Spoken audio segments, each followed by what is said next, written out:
It's time! Strap yourself in, because we're set up, switched on, and ready to go. You are watching and listening to Chris and Leicester Till I Die TV on YouTube and your favourite podcasts.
Till I Die TV, your first choice for everything Leicester City. Tune in and join in now.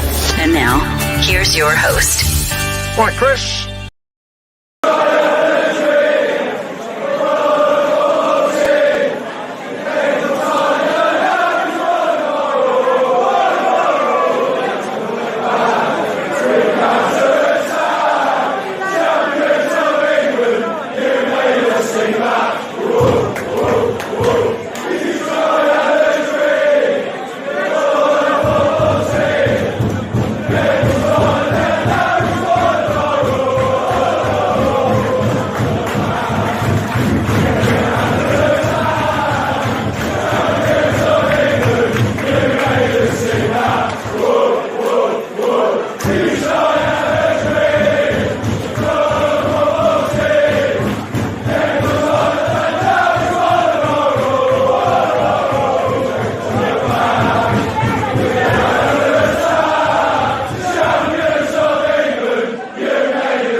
I can never hear that without getting hair on the back of my neck rise. 4 years ago yesterday, I guess it's one of those you remember where you were when.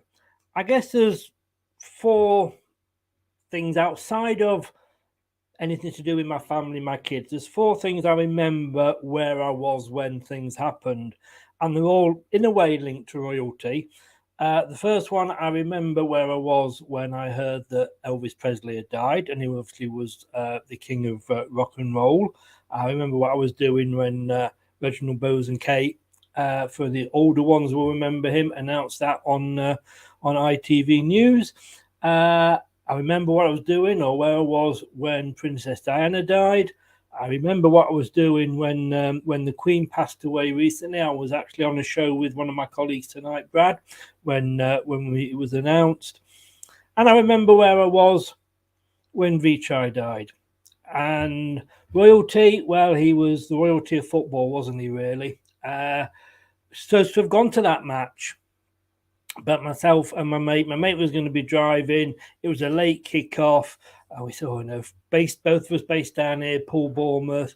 So we weren't going to get back till sort of late at night, early morning even. And we said, it's on TV. We'll watch it on TV. We watched the game. It was a 1-1. And you know what? I'm thinking, right, it's coming towards the end possibly of Pro's reign. And we weren't playing the best football. And I thought I got away with that. And then my phone started going absolutely mad. Get on the TV, what you're still watching it, blah, blah, blah. And it wasn't announced, if you remember. It was not announced for I think it was 24 hours before they confirmed. But I think deep down, we all knew. Do you remember when he first came and he said, I'm going to get this club into Europe within 5 years? And we all went, yeah, brilliant, mate. Good on you. You've given a few too many of those free beers, have you? He wasn't wrong, was he? He wasn't wrong. let's get my guests in. It is question time. It is Friday night. It is 9 o'clock. Normally we would be sort of talking about whatever you want to talk about in the chat, but I've got my normal two guys, Picky and Perky, that are in. The flower pot men, if you like, as well. And I've got Little Weed will be joining us. Jack, only joking, mate. We're going to be talking Vichai tonight, and I want to know your memories. Did you meet him?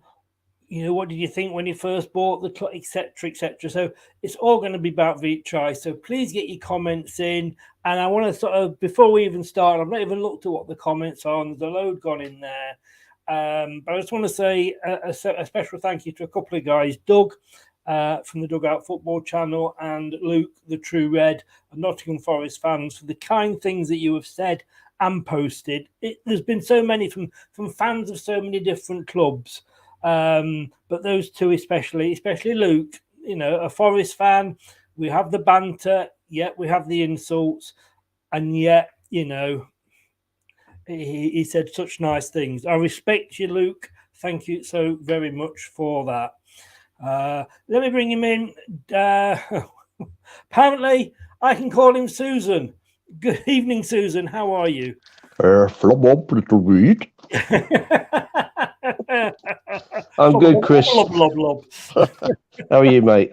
I'm all right. As Bill turned around to Ben once and said, "Slobber, lobber, lobber, lob," and Ben said, "Shut up, you pissed." An update on Facebook.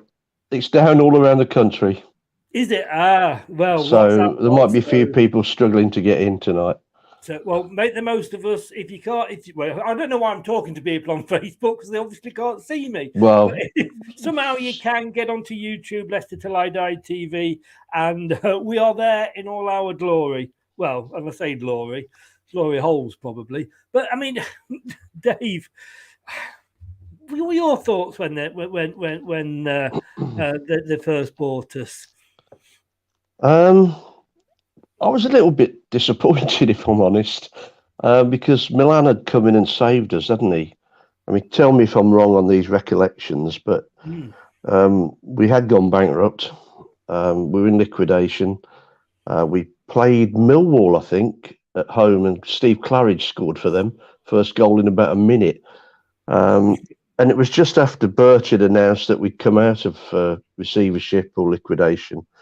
And everyone was really happy about it. Poor Steve Claridge looked dumbfounded that he'd even got near the ball and didn't want to do it. But you know, I thought Mandarich should probably stick around with us for a while, as he pumped a bit of money into it. Yeah. And then they bought it for 39, 40 million, something like that. He bought us really cheap, and I think again, well, I'm not saying your recollection's wrong. You know, over time, people of a certain age, we get to sort of forget things. Like I can't even remember what I had for breakfast. But I know we had gone bust the first time. Lineker came in and survived us. Yeah. We were on the cusp, and again, I could be wrong, on the cusp of going bump. I remember being in a crowd and Milan I was behind one of the goals. Milan was down the side. He just sold Portsmouth. And the fans were cheering. Milan is one of our own sort of thing. You know, Milan is a Leicester fan. And he came in, saved us because of the Birch, because the Birch knew him from when he'd been in America for a few years. Oh, that's right, yeah. And he'd sort of, because he wasn't looking to buy another club, he did. And if you haven't read it yet, please read the piece in the Leicester Mercury or the Leicestershire Live when Mandrich bought in Martin Allen as manager. That is a great story. That was a weird season. You know what? I thought that was a brilliant move because we were playing well. And I remember then he came on the pitch at the end, didn't he, after very early on in the season, and applauded the crowd on his own. We thought, what's he up to? Is he moving on? And then, of course, you know, it all went tits up. It did. But somebody who was probably there at the time, Brad. Oh, let me just move you, Brad. You're hidden. You know, I redesigned this so that nobody could be hidden. Get you in, and you've got to be bloody awkward, haven't you? I mean, to be fair, it's probably better if my face is hidden these days. Well, that's true. That is true. No, I wasn't, but I do remember the day very clearly. It was a night game against obviously West Ham, wasn't it? And due to the time of me not driving, I didn't work the late kickoff game because it was just pointless. I'd have to get back on the bus, and that's why I wasn't there.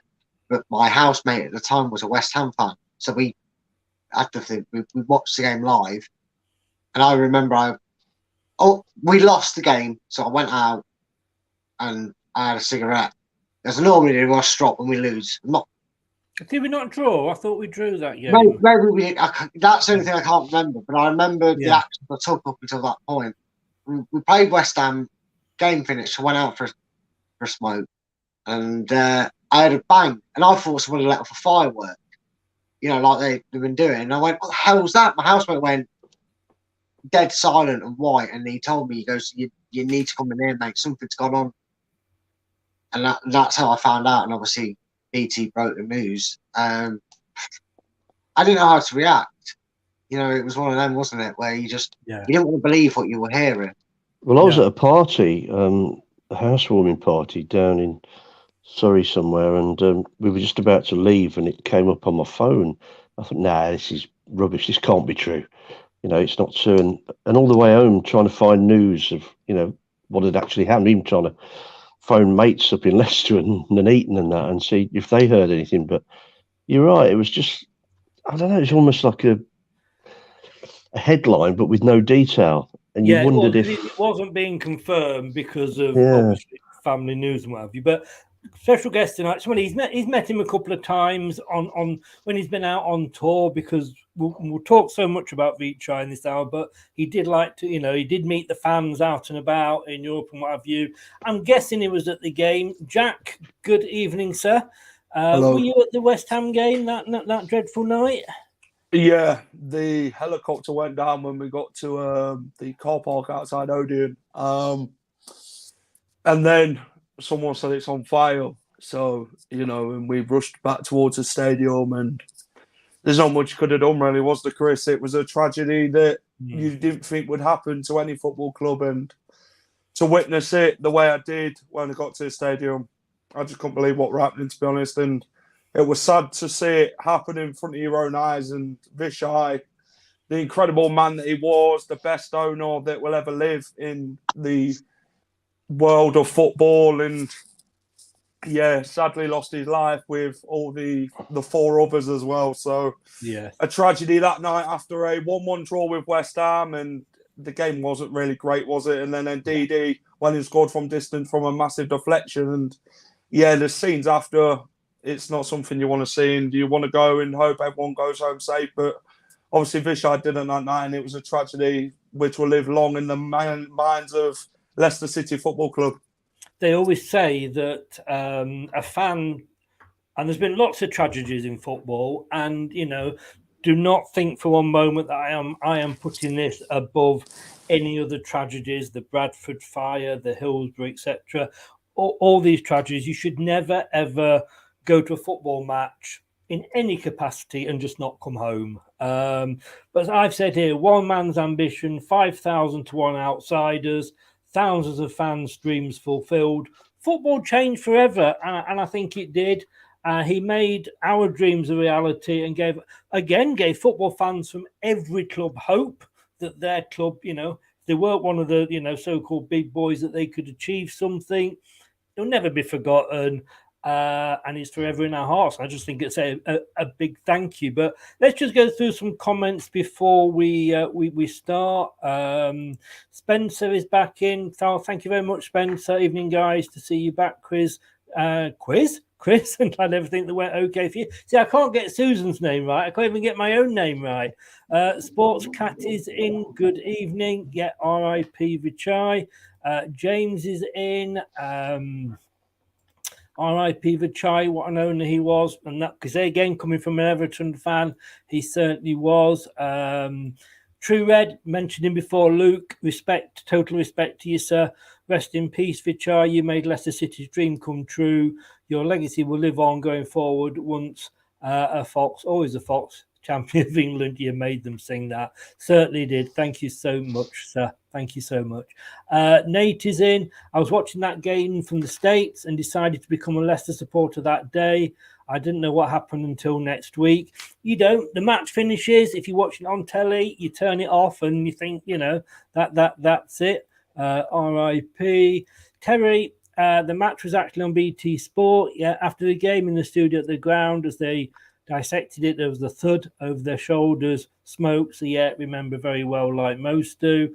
As I think it is one of those you remember where you were moments. Best owner in the Premier League for me, says Chris. Thank you very much, Chris. Such a lovable and likeable man on and off the pitch. From promotion to the Premier League to the Great Escape, then winning the league. What a story. Credit to Leicester and Vichai. The story will go down in history for years. I think it will. I think it will. And not, disguising, what Forest achieved, winning the European Cup 2 years running. Let's just say two great East Midlands clubs both enjoying their bit of history. I'm not a Leicester fan, but I remember that night I was in tears as well. It's an awful thing to happen to anyone. On the same night, Mendy was carted off to hospital in ambulance with an injury. James, I remember watching the report on Sky Sports. I was horrified with the news that came out. I remember that was a tough day before that. Yes, Glenn Hoddle was taken to hospital, had I think a heart attack or a stroke. So yes, it wasn't a good day all round. But Harry, going back, like you say, when we couldn't have dreamed about what would happen to this club. I mean, this comment that I'm going to take them into Europe in 5 years. We were all sort of, yeah, great, nice one, mate. But what you been drinking? Yeah, I think we obviously underestimated the whole family and King Power, because never in my dreams, or anybody's dreams, we think that. I've said many times I'd have settled for the FA Cup in my lifetime, and I was sadly there in '69 when it all went wrong, and we should have won it many times since, but we never did. But the league, it's still. I still can't really believe it. I mean, I know we did because I've got the posters and that, but I can't believe it. Hands up, everybody who still watches some clips on YouTube. Oh, yeah. Yeah, always will, won't we? I mean, Brad, my worry, I must admit, was living down here on the south coast. I'd seen Mandrich at Portsmouth. And he'd sold, he would come in, he would buy a club very cheap. He would pump a lot of money into it, in all fairness, and then sort of sell on at a profit. That was what he did. And he saved clubs, and he got Portsmouth to an FA Cup final. I think they won the FA Cup with Harry Redknapp possibly under Milan's guideship. But he then went on to sell Portsmouth to a very dodgy Russian businessman who fleeced the club. And that was my word. Like, who the hell are these sort of Far East people? What interest have they got in football? Yeah. I mean, we know now a lot better that, in fact, the son, has actually said one of the first games he watched, or at least first Leicester game he watched, was the Coca-Cola Cup final in '97, in the 96-97 season. And, it was when he knew then he was interested in football. And but does anyone actually remember at the time? I think because of all the things that had gone on with Mandrich's previous deal, they were heavily investigated before, far less than the Saudis have been for Newcastle, which is a bit concerning in this day and age of football.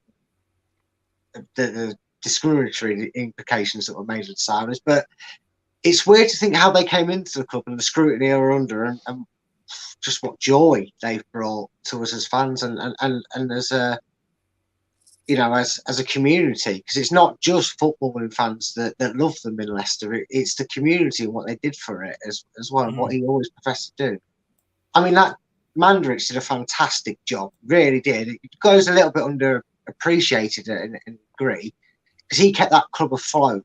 I think that was probably the reason we got away with any points deductions, if I'm being honest, that season, because a lot of teams in and around that time got points deductions for going into administration. Well, no, we actually were the club that, because of us, teams got points deducted because Neil Warnock, who I hadn't realised was actually about to be our manager under Mandrich, but we'd got relegated, and gone bust, hadn't had any points deducted, came straight back up. Warnock was complaining, and that's why teams then got points deducted. Yeah, so the knock-on domino effect of it was that, but the things that people forget is he kept this stadium going from the worst disastrous start moving a stadium was to get relegated because instant the revenue and the upkeep is going to be difficult.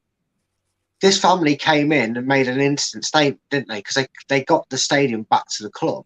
They paid the loan off at the first available option for them. They paid that loan off, and that was a wow statement in a way, because we know how clubs are owned these days and how they're run and how their stadium names are given out. So the fact that debt was paid off, it suddenly made all the hard work that we were going through a bit easier, didn't it?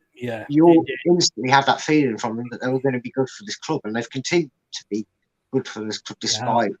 I mean, Jack, looking at that there, I mean, God, they look so young, don't they? I mean, Top looks like he's just graduated from university. I mean, for me, I do think Milan is very, as Brad said, totally underrated, because the good thing I remember, I want your thoughts on what you thought of the takeover, but was that Milan stayed for, I think it was 9-12 months and eased them in, and that was, it was almost like this little handover, rather than right, it's now your club, and they're going like, shit, what do we do with it? He was there to sort of, set them in and give them advice. And I think Milan should really take probably a lot more credit for his time at Leicester than he did. But your thoughts when you knew they were taking us over? I think with Milan, when he brought the club, people thought, oh, he'll get it to where it needs to be and then sell it on. He's a businessman, isn't it? That he buys clubs for cheap and then sells them for big bucks. Milan, you've got to give him credit at the end of the day. He got the club out of the shit when they were in the shit. And yeah, he did well. I know he brought in a lot of managers like Worthington, Martin Allen, Megson, all that. And the best manager we had, I thought, was like Nigel Pearson, innit, at that time. And I think, 2010 came and they took over. Nobody even heard of them.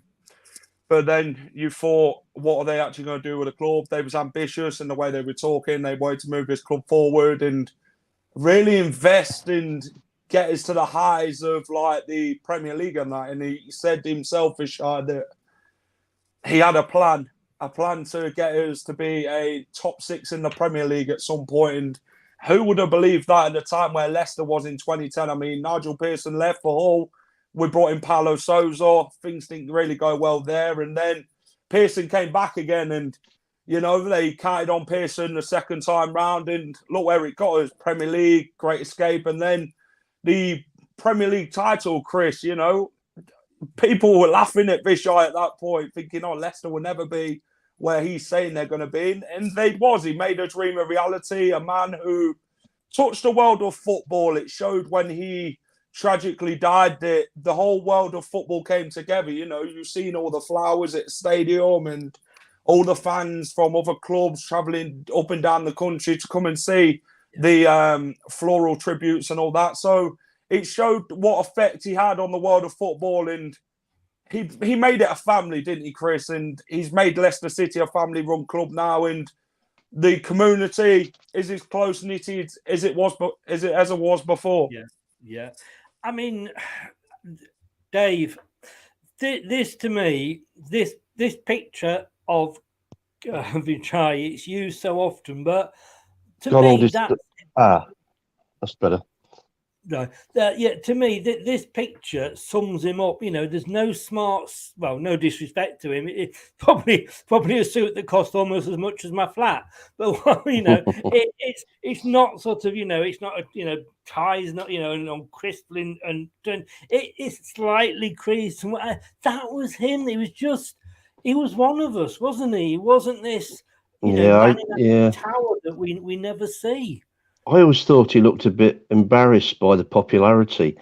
I always felt that he felt you know, I mean, he was just, you're right, one of us, and he was, you know, he didn't really want everybody to feel that way. He just wanted to do the right thing.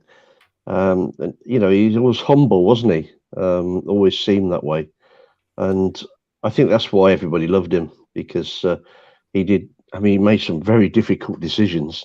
Let's not get it wrong. And he got a lot of stick for some of them, not from the supporters, but from the press and everybody else. But he stuck to what he thought was right, and look at it, paid off. I mean, Brad, when I read about that last season under Milan with Martin Allen, and please read, it is unbelievable. You would not think that any club could be run that way, but it was his money. He was buying players that the manager didn't want. But like you say, one of the first things they did, they came in, they bought the club, the stadium back, and wrote that debt off and put it into shares.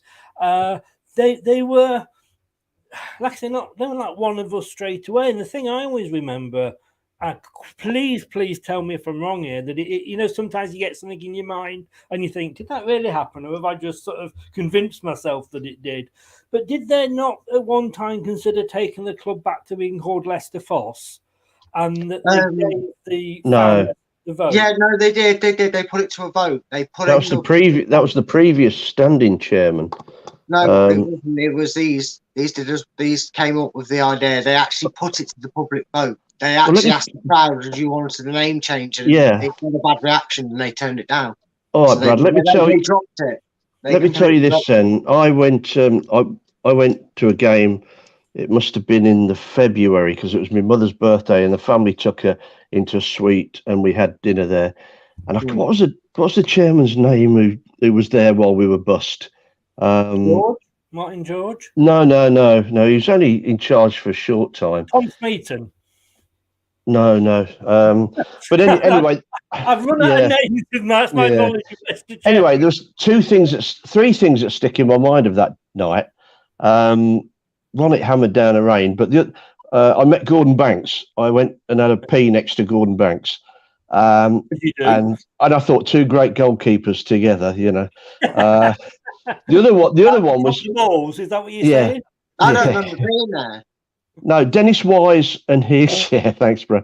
Dennis Wise and his agent were there in another room having dinner. So I told this guy who was sort of standing chairman that Dennis Wise was in there, and he got him removed. And the other thing was, he was asking us at the table what we felt about changing the name to Leicester Foss, and he said nobody called City has ever won the league for either a long time or ever. And I wish I could remember his damn name, but I remember the conversation vividly. And then, as you said, that must have been held back and carried on and went to a vote and kicked out. The owners. I think the owners. I mean, they may have heard that someone tried to change the name and thought it was an idea. Yeah, but they definitely put it, and that was another thing, because there was controversy with the Cardiff owner that wanted to change their colour, didn't he? Without asking. I know they've been raided before. I know his takes, but the owners did sort of the same, and this kind of shows you, that they were beginners at obviously being owners of football clubs. They saw the trends and went for them, but they did it in such a manner that it made us love them even more. Because, they could have, that Hall man wanted to change it. It was adamant he was going to change it, didn't care, and the fans processed that much. I think his advisors turned around and went, maybe don't do that. There was other instances as well. The fact that our owners went, look, we know you were originally, and they had the reason. It was legit. They were like, you were called Leicester Foss. We think that's great to heritage. We would like to bring that name back. We think it'd be a good idea to refoot name. Would that be? And it was done. I distinctly remember it. I'm sure it was done on a poll. Maybe I'm getting like you. It was in the Matchday magazine. And the Matchday magazine. Do you remember? Yeah, and also they instantly from the off as well wanted the stadium expanded, but the fans were a bit about that, because obviously we were only in the Championship at the time. Jack, do you remember about the name at all? Yeah, like Brad said, they went to a poll and Leicester fans wouldn't have it. I remember we've all got to thank that Polish guy, haven't we? Yeah, he's great, mate. That kind of sums up the owners, like Brad said there, Jack. Vincent Tan at Cardiff. Yeah, okay. He won't change it's his everything club. in. He owns it. Red's his favourite colour. That's going to be the colour of the shirts. But nothing that they have. Oh yes, we've changed multiple colours on our away shirts, but they've not touched the heritage of the club. Okay, they changed the name of the stadium. Well, Walker's Stadium to King Power. Let's face it, it's not. Walker's was never really an historic name, was it? But they've always done things in the right way for the club. They've, like I said, they've never sort of run roughshod like some of the owners have. Yes, because they care about the football club, they care about the fans, the community, and how the club should be run. Milan stood in, like you said, 9-12 months because, they didn't really know nothing about football as such. It was the first time them running a football club in Milan helped them along the way, and then look what it produced. I mean, we went to QPR away when Jamie Vardy scored that 1-0 win, and they paid off the debt there. That shows they was committed enough to run this football club and want the best for this football club. They showed ambition and they brought in the right players as well, didn't they? Gave Nigel Pearson the money and that.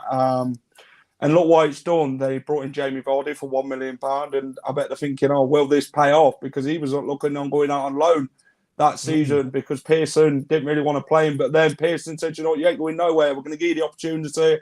And look how much Vichai would have said to Jamie Vardy, at that time of joining the club. It's a big step, but it'll pay off. And look how much Jamie Vardy were worth in that 15-16 season when we did win the league from that £1 million we brought in, Chris. Yeah, a good investment.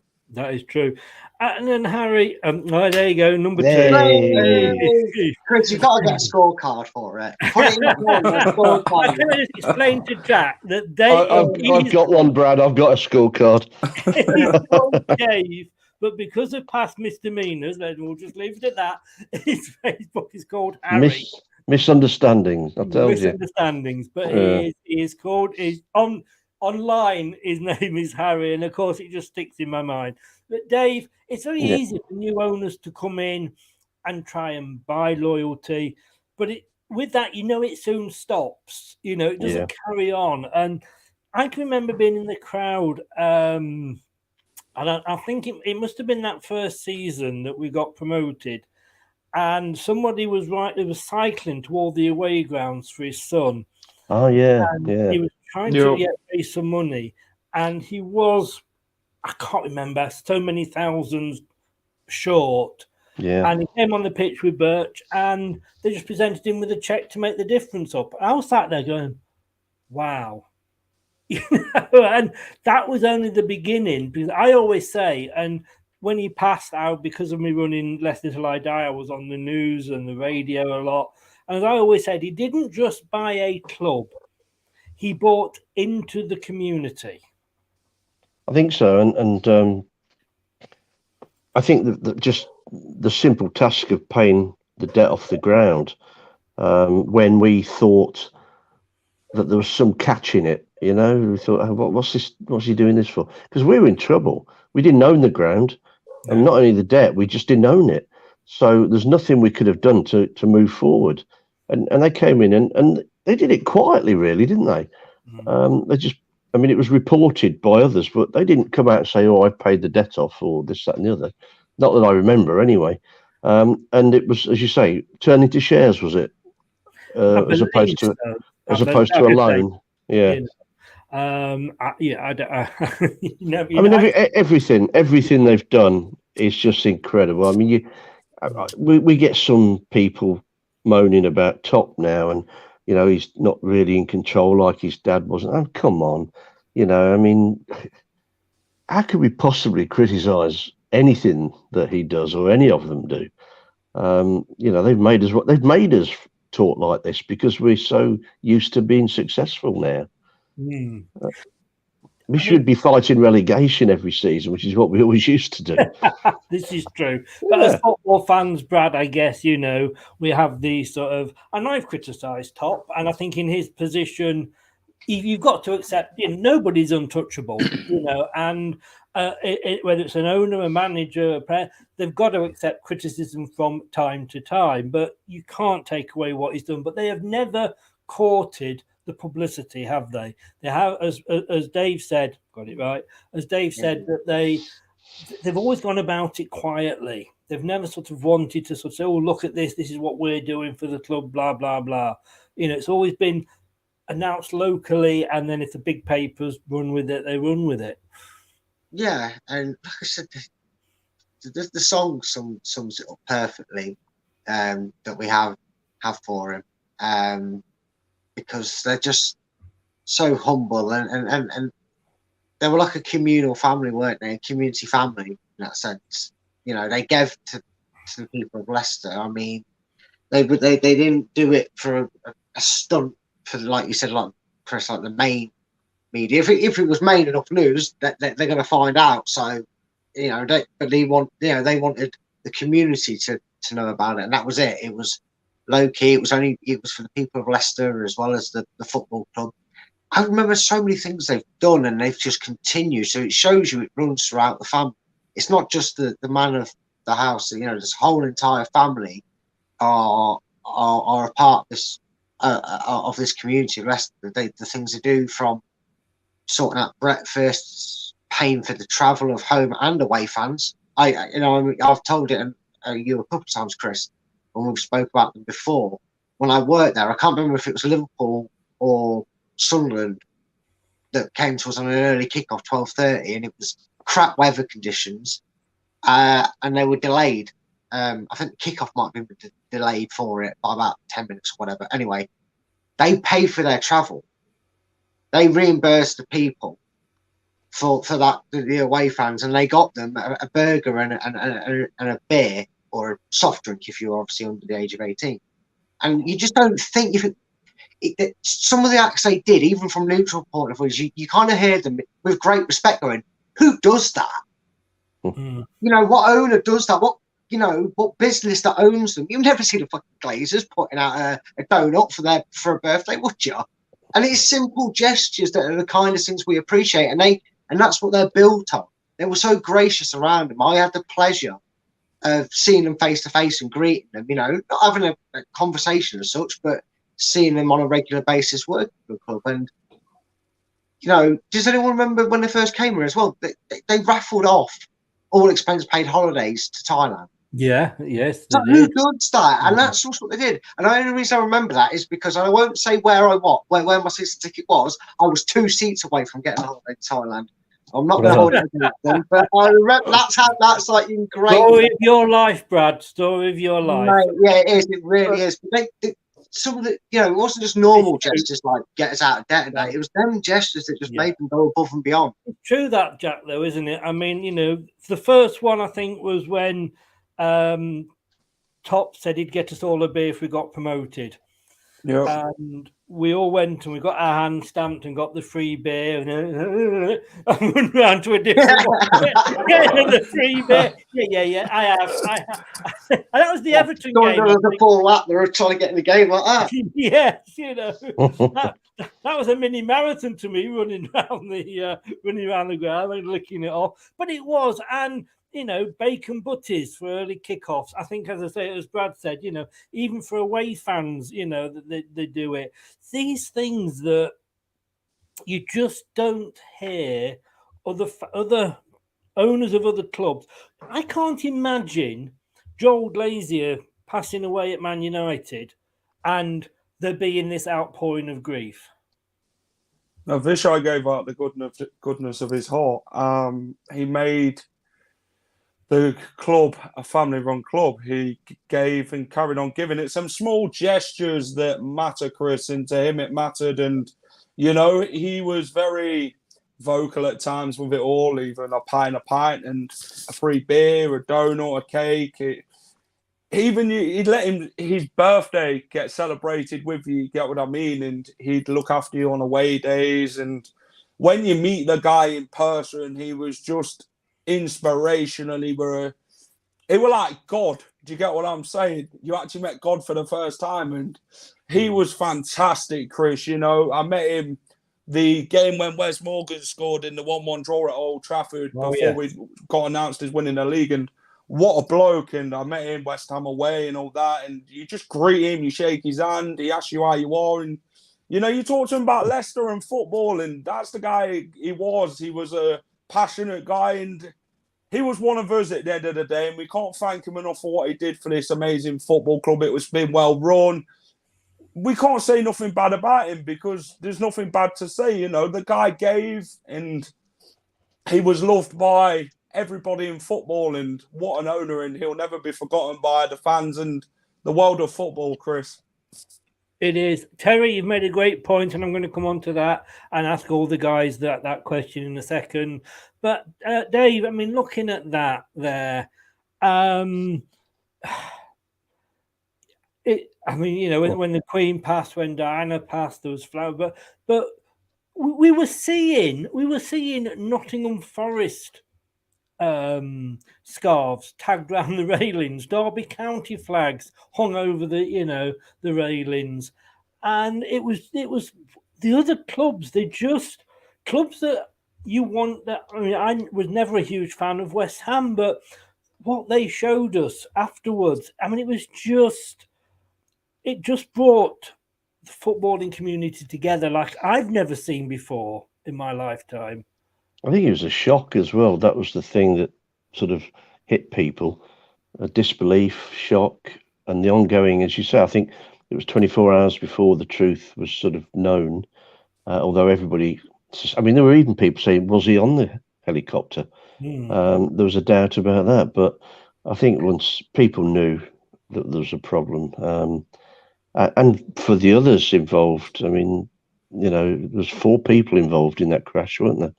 There was, and it's very actually easy five, weren't there? With 4 in the pilot, yeah. You know, it was just a tragedy for everybody. But I think when we felt that everything was going so well, I mean, the West Ham game weren't very good, was it? But you know, we were going through a difficult playing time, but you just felt everything was going to fall apart. And I think it's got to be great credit to King Power and Top and the other Susan Whelan and all that, you know, they're holding it together. Yeah, it's not been a great start, but you know, they're holding it together. Yeah. And I mean, I tell you what, sorry, Chris, but going on from what he made us, I worry that there are a lot of divisions now within the supporters and possibly within the club that we don't know about. But you know, we should all sit and think about what he gave to the club, and we should do the same.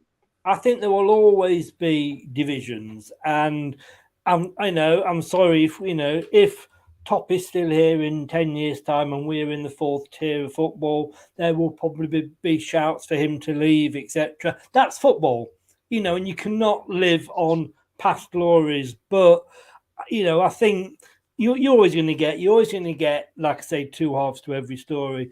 Brad, I'm gonna absolutely murder this now, but Nusara Sukamani, Kavporn Pompare, pilots Eric Swaffer, and of course his girlfriend Isabella Rosa Lekovic. They do tend to be forgotten, but we should, you know, spend a moment thinking about them as well. Yeah, and they should all be commemorative, because that changed families' lives as well as, you know, as well as the owner's family. It changed their families' lives as well. You know, they weren't in a position where something could help, really. That they were just, you know, pilot with his girlfriend, and they had families that have mourned, and it's never nice. There's always bitterness or a bit of sort of thing in the life, because as we sit here and celebrate Vichai's life, there's families now out there that will never see a member of the family, and I think we need to remember everybody just as much as we do them. I know in terms of the story of the club, they're they're who they are, but they should be remembered because there's families out there that remember them every day and go through the same heartache that our owners' families do. So, yeah, let's not forget their lives as well because they were just as important to them. Indeed. And they're important to them, important to us. And Jack, I mean, it's hard. I mean, you know, I wasn't there, and I, you know, it's hard for me to sort of comment about that. But you know, Casper trying to run back into the Flames, having to be held back again. You know, and I'm not trying to be flippant here, but you know, would Ronaldo run in the Flames to say Joe, you know what I mean? I mean, the love that he got from the players as well, and it wasn't just about buying them fancy cars, etc. No. He was there. He was at the training ground. He turned up. He was at matches. Yeah, that shows how committed he was as an owner, Chris. You know, he was at every game. He'd go and sit with the fans at away games. You know, he were a father figure to them players, even the younger players, who were coming into the first team. He'd put their arms around them and say, "Come on, lads, you're going to be great one day." You know, he'd look after every single one of that team, even the management and that. That's who he was. He was caring, he was passionate, and he knew how to look after this club. And Vichai, he'll never be forgotten. And you hear like the likes of Jamie Vardy and Maddison talk about him, and that it shows how close knitted the club was when he was here. And you know, it showed how much he meant to Kasper Schmeichel as well. He were a father figure to Kasper, and you know, Vichai did everything for them players, and he will never be forgotten. And like they say, he's always in our hearts, and that will ring round the stadium at the Man City game tomorrow with everyone bringing their scarves to the game. Do you think that's been a problem since, that he was such a father figure to them, that, you know, Top is more their age? You know, I mean, he's obviously a little bit older, but it's difficult for him to take that over in any circumstances. But the father figure thing, he can't do that, can he? I mean, he's a mate. Yeah, he's their age, isn't it? You know what I mean? He's like, how old's Top? Like 30 odd. So he's the same age as like Jamie Vardy and that. And you're just thinking they're like friends, isn't it? You know what I mean? Best pals and that. And I guess with Vichai, you know, Vichai ran the club for Top because Top were at a young age to not run a club at the time. And now Top's took over. It's kind of like different how Vichai ran it. Do you get what I mean? It's a big weight on his shoulders to run the club, innit? And I think Top's ran the club well since his dad's passing. And yeah, I think Top is ambitious. But you know what? Some Leicester fans are like, oh, he's this, he's that, he's not getting rid of Brendan. But at the end of the day, Top's still running this club perfectly the way it should be running. He's not letting it downgrade since his dad's passing. So credit to Top. And we just need to remember where we was before the owners took over and that, because we was in the shit and that. And we remember more of the good times than we do. Like, I think we're used to success in that now, aren't we, Chris? You know, as fans, and we're not used to like them sort of times again, are we? When in them short little spells. No, we are. Unfortunately, like I say, football being football, it changes. Today's good news is 3 years' time, you know, it's all forgotten. A couple of quotes here, Dave. Henry Winter, one of the better sports writers, I think he wrote for the Times at the time. Vichai was the owner everyone wanted, with deep pockets, a big heart, a genuine interest in football, and a wealth of wisdom in his decision making. He was, as the advertising slogan go, if Carlsberg made football owners, he was a football owner that everybody looked at and went, oh God, why can't we have him? And if you notice, all the sacked managers turned up when it happened. They all turned up to pay their respects. And I think that says a lot of the bloke, because you wouldn't get that in any other business. Certainly not football, but any business. There's ex-players as well, isn't there, that turn up to the memorial service, and you don't see that often, do you? In that scenario. I mean, you've got to look at. I mean, Mahrez, when he scored, I think a goal in the next game, dedicated it. Dedicated it. Looked up to the sky, and that was the thing. And Brad, I mean, Rob Tanner, again, one of the better journalists, writes now for The Athletic, said at the time, and this is so true. And I remember saying something similar to this on Channel 5 News. People may not have known Kun Vichai personally, but it felt like they did. And that, Rob Tanner, this is the greatest tribute of all. We all felt like we knew him. Yeah, and that's the joy of it, because it's very rare. Because really, you can feel alienated from your owners, can't you? I mean, let's face it. If we're being honest, had these guys came in, invested in the club, chucked money in the kitty, but not really done anything else, would have still been sat here, discussing this, but still been happy. But the fact that they went above and beyond, it made you feel like, like you were a part of it. Like they were a part of this club. They were a part of this community. They were one of our own, as the song goes. So, and the fact that the Suns continue this, I mean, I've always said when to a degree, obviously it's been warranted at a point. You have to raise the question, especially with the form we've been in at the start of the season. But when the question's been raised about Tom, you've got to remember this man. Yes, he's in his 30s, but he lost his father, and he could have easily, and I don't think anyone would have blamed him if he went, "This isn't me. I can't do this. I'm not strong like my dad. I've not got the business mentor like my father. I don't want to ruin this club with not being experienced. If I'm going to sell, the heart aches too much. I want to leave." We wouldn't have blamed him. We wouldn't have. And the fact that he's not just stayed here as an owner and taken it on, but look at the plans that are coming to fruition that the council approved, that he's fought tooth and nail to get for the community. Again, the hotel extension and all this. It just shows you what that family's all about. And again, we've talked about it so much tonight. You mentioned the Derby and the Forest ones, but I think it was Cardiff was the first game after the actual disaster. It was away at Cardiff and Damari Gray. And again, when I said earlier about them giving gifts and free travel or paying for travel and whatnot, and you're thinking, who does that as an owner? I remember when we actually scored that goal, there was a few Cardiff fans that actually got out of the seats, and and a lot of Cardiff fans, cheering the goal because it was like it was a moment for football. And after the game, a lot of Cardiff fans were like, not even bothered that we lost. We're actually, I think when we discussed this last year, Chris, I kind of made the same point that. The Cardiff fans were going, no, we're actually happy in the way that we lost. And it sounds so bizarre, but they've just lost a great man. With football's just lost a great man. And so it was almost written and deserved that we won that game just for that. It was. And Jack, I mean, picture there for that game. They had the T-shirts ready. We obviously the next game, which I think was supposed to be Southampton, was cancelled. But it was the minute silence that was held.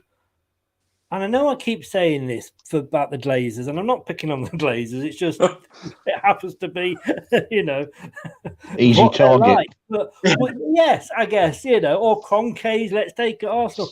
But the minute silence was just so observed from one end of the country to the other. And it's hard sometimes for football fans to shut up for 5 seconds, let alone not 60.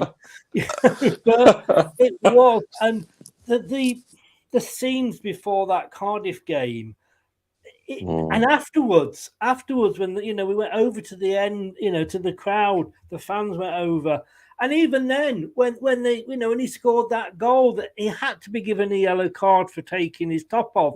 You can see the look on the referee's face, Jack, like, oh God, I've got to do this. You can see that it drain out of him.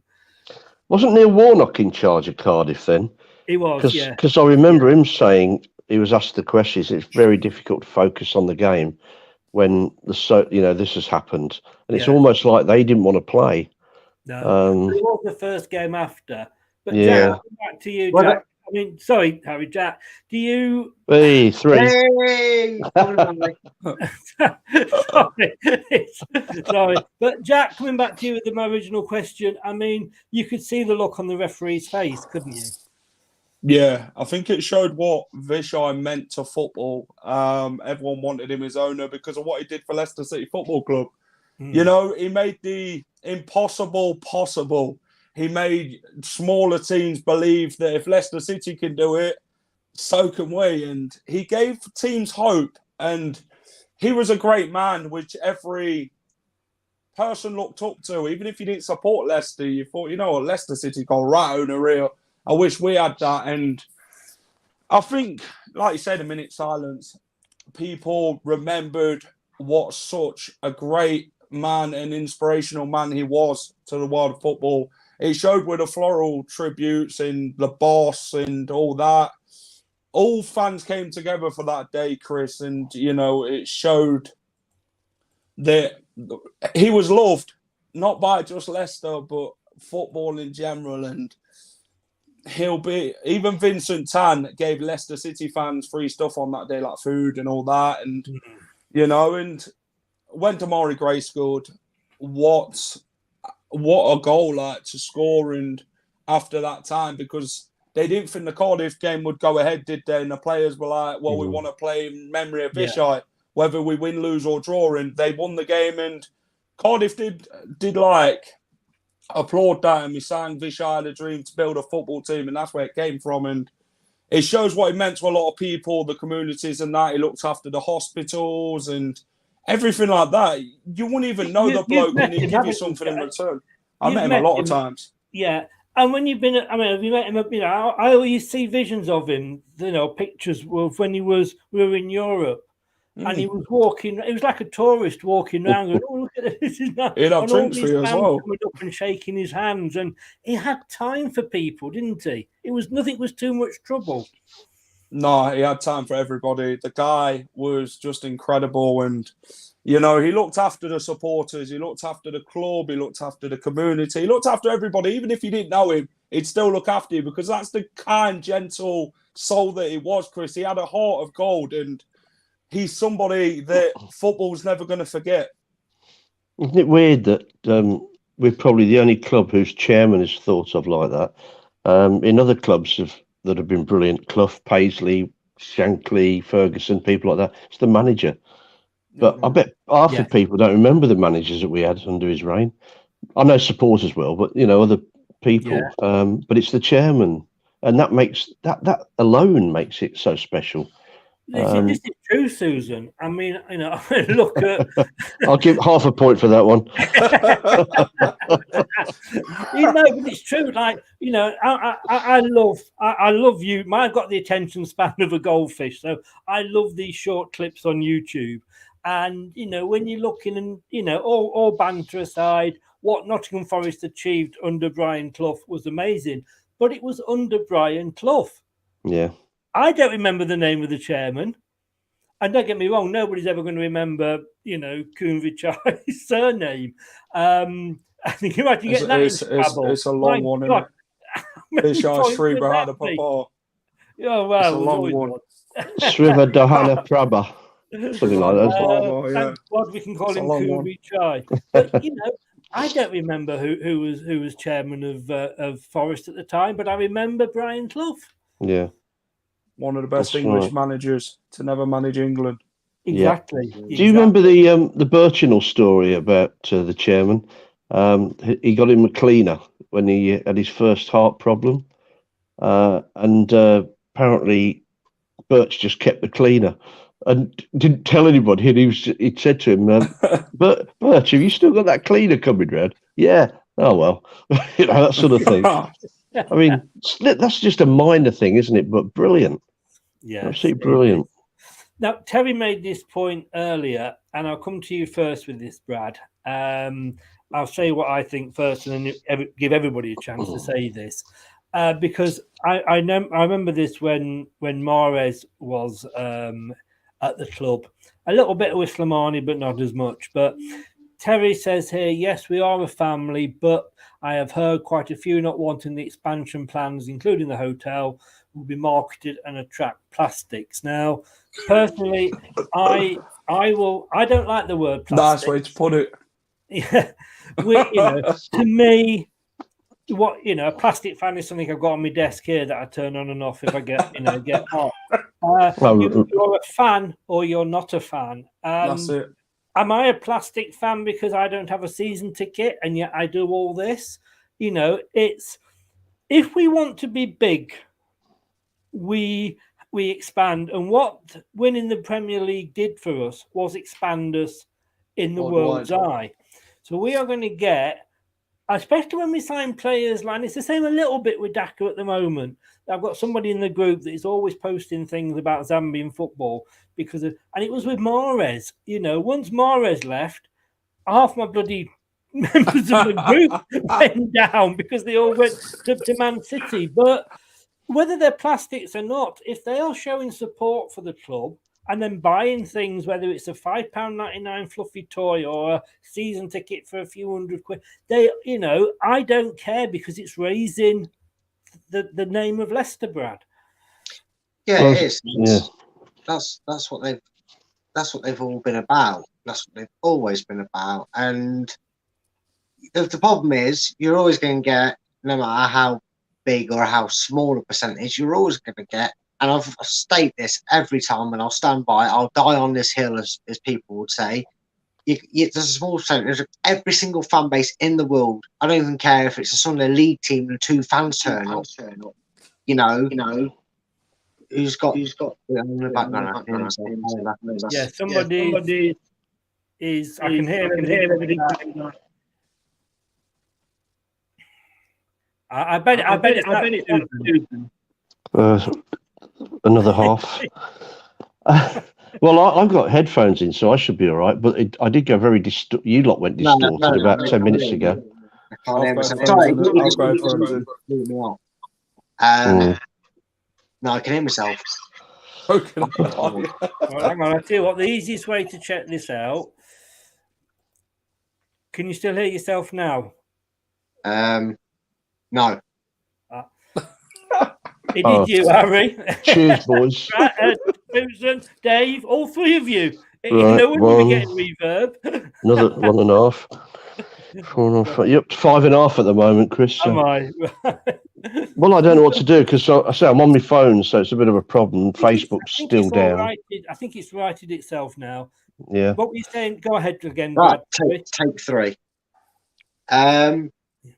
Yeah, basically, they've always been a part of the community. They've always done things community. And like I said, unfortunately, any fan base in the world is going to have a small percentage that don't like it. Don't like the change. And stubborn mules, you have them in the workplace, don't you? The company try and improve. They try and make your job easier, try and give you better pay. Not all of them, obviously, but you know what I mean? Like, the better the owners, the better the company runs, sort of thing. And you could use that mantra for our owners. Some people are happy. Do you remember when them polls got taken? And this was, I think, after we'd won the Premier League and we were in the Champions League.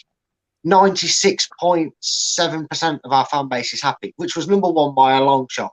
But I remember me going on there and a few of us going, I don't want to meet the 3.3% that aren't happy. Because it just didn't make sense. And that's the thing.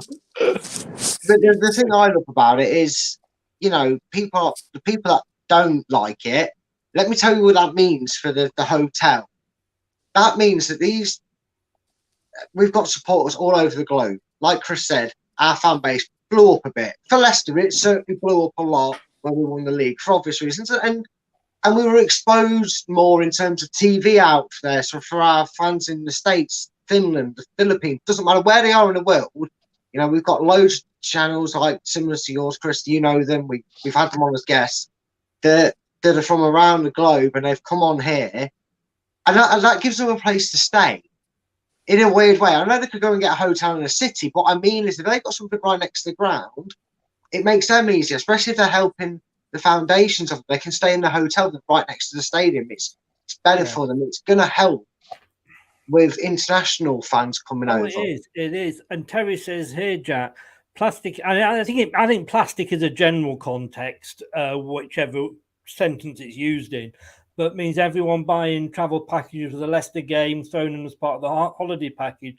No interest. That's the club. That's not the hotel. How it's run. Still brings money into the club. Yeah, and then at the end of the day, you're still forgetting that these people are paying. I think the flight from America would be £1,000. Yeah, it's going to help with getting these people paying. for the third time, I'll try this. But Jack, I mean, were you there a wet Tuesday night in Yeovil? I mean, you know, it's that sort of mentality, isn't it? I mean, I don't begrudge anybody, you know, that I've got a friend on here, you know, Mel, Brad, big Arsenal fan, lives in Canada. She's coming over for the weekend. She's got family over here.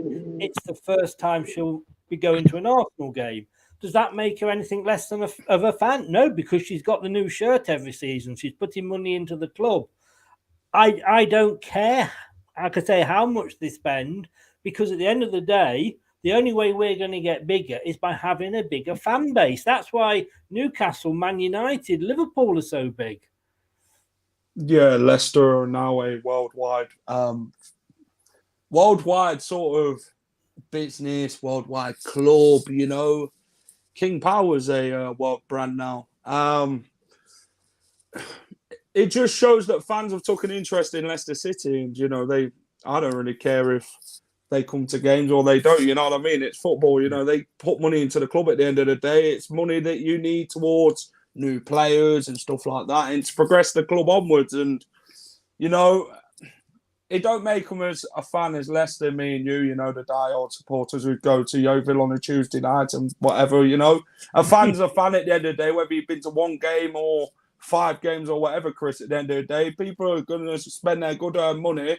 I know a guy from Belgium who comes, a friend of mine, he comes from Belgium to watch Leicester, do you know what I mean? So yeah, it just shows that I wouldn't call them plastics. I'd just call them fans who don't really go every time, maybe because they live far out and that. And in America, we're massive now as well, isn't it? So, yeah, you know, it's about attracting the fan base. Look at Man United. They've got Thais, Chinese, and all that sort of branded in Asia and that, you know what I mean? They're massive over there. You need them sort of fans to keep your club afloat and keep your club going, Chris. You do. I mean, I just want to say welcome back, welcome back, Dave. You left us at a very that is not an impressive picture of you, Dave. To be honest with you, but we did have that for a good 30-40 seconds. Don't call me two chins.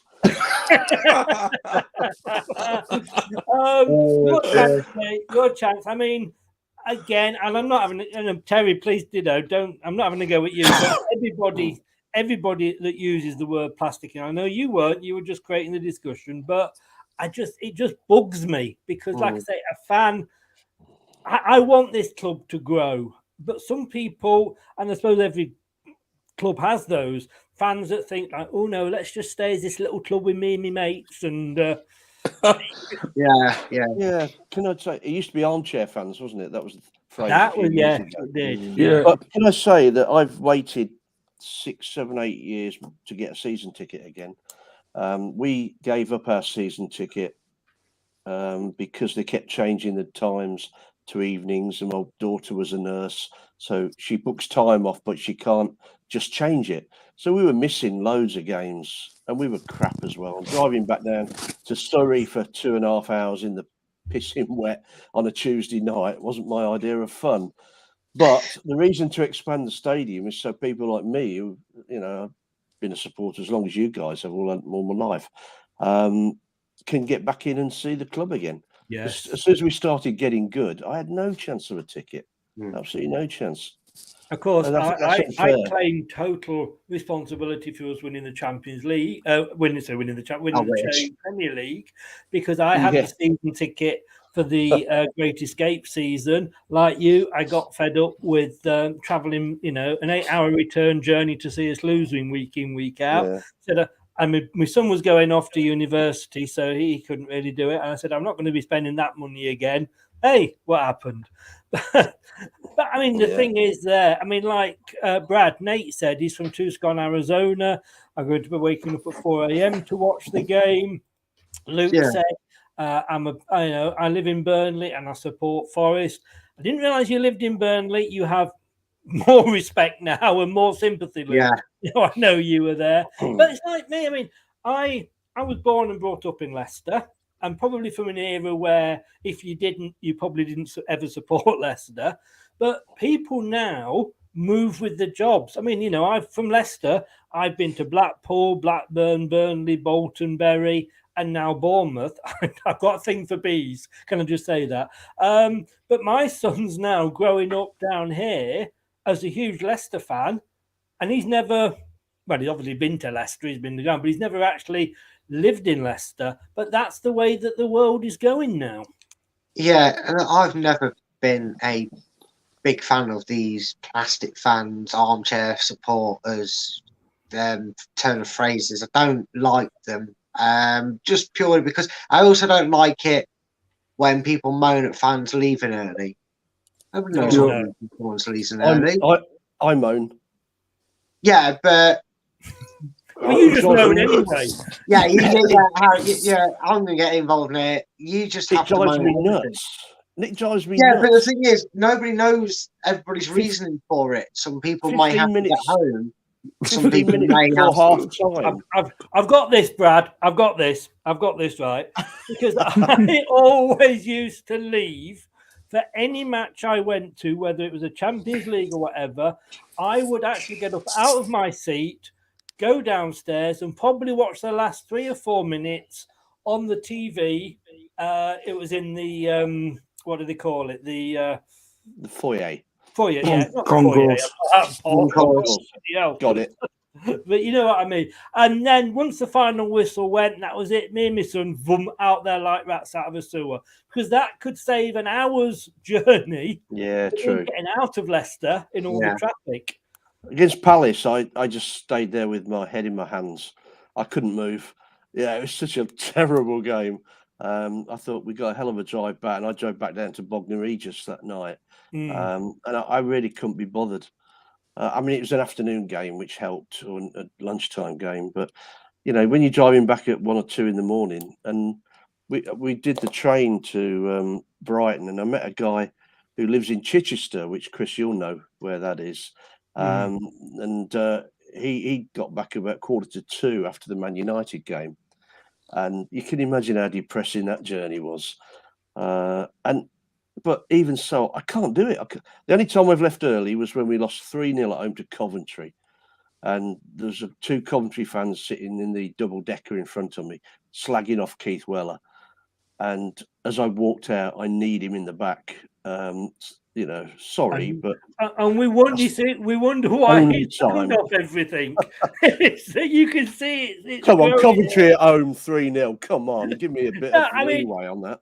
There's a difference, I grant you. There is a difference between what I'm saying, leaving 5-10 minutes before to avoid the crowd. And let's be honest with you, if you wait till that final whistle, you can just add 15 minutes on, getting from your seat down to the exit.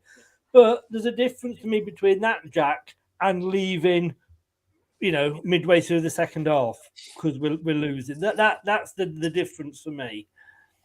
Yeah. Unless you've got a weak bladder, of course. Well, you could be a problem. Then you just piss on the Coventry fans sat in front of you, don't you?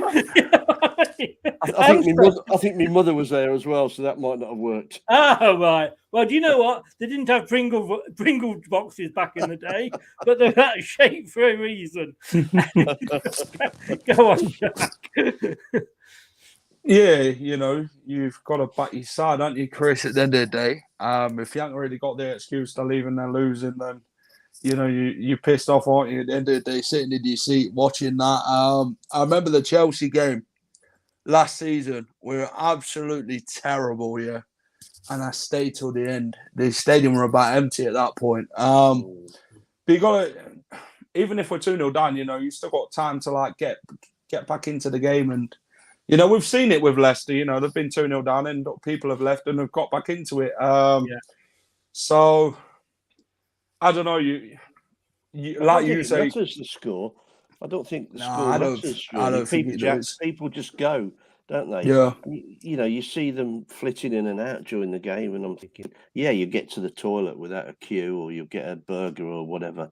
But potentially, some people who's first time probably watching Leicester who'd think, I ain't watching them again. Do you know what I mean? It's them sort of supporters.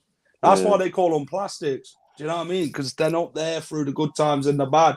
They're only there to watch the Arsenal, the Man Uniteds, the Man Cities, That's why I get frustrated with like the plastic fan sort of situation, because they only come to the King Power to come and watch the big clubs. They're not there to watch the Brightons and that, Chris. Do you know what I mean? And that's a proper supporter at the end of the day, not someone who's just going to come for the odd game who you never really see again. Well, we're now then you've opened this now, Jack. This is a whole new. That's a plastic support. We have officially gone down the rabbit hole, gentlemen. Yes, that's a plastic. And fan. I'm gonna grab Brad and bring him up here again. But that is nature, isn't it? You know, Brad, as a fan, you know, if you say, well, look, I can give you one ticket. You can either go and watch Leicester City play Man United or Leicester City play Norwich City. I mean, you're going to 99.9% of people say, I'll have the Manchester United ticket because of that is football. Yeah, I mean, it's just common. It's as much as we profess to try and be the best decent beers and die-hard fans. Yeah, we'll go every game we can. Yeah, if I'm offered the chance to see Leicester at home versus Norwich City or Leicester at home against Manchester United, see you later, Norwich. I'm going to watch Man United. You know what I mean? Lose 3-0, we lose 3-0 as long as we put in a performance. And you want to see them because they're, whether we like it or not, and as biased as we are because we love our club to death, right? To see Ronaldo get 10 minutes against you. Do you remember that friendly at Real Madrid when he played? Why do you think half that crowd was there? It weren't because it was a pre-season, I tell you that. It's because Ronaldo and the talent on the pitch, we wanted to see them.